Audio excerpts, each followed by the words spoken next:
جسم کی چوٹ تو وقت کے ساتھ ٹھیک ہو جاتی ہے، مگر لفظوں اور رویوں کے زخم کبھی نہیں ٹھیک ہوتے۔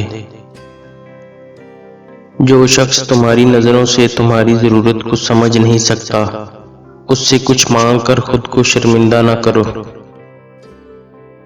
اگر کسی شخص کو خود میں کوئی عیب نظر نہ آئے تو سمجھ لیں کہ اس کی جہالت اپنی انتہا سے بھی آگے نکل چکی ہے۔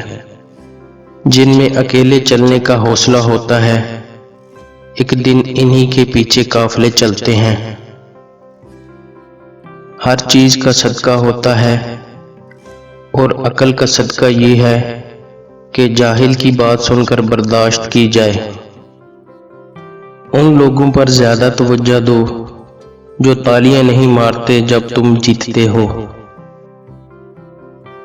وہ شخص کامیاب نہیں ہو پاتا جس میں ناکامی کا خوف کامیابی کی چاہت سے زیادہ ہو۔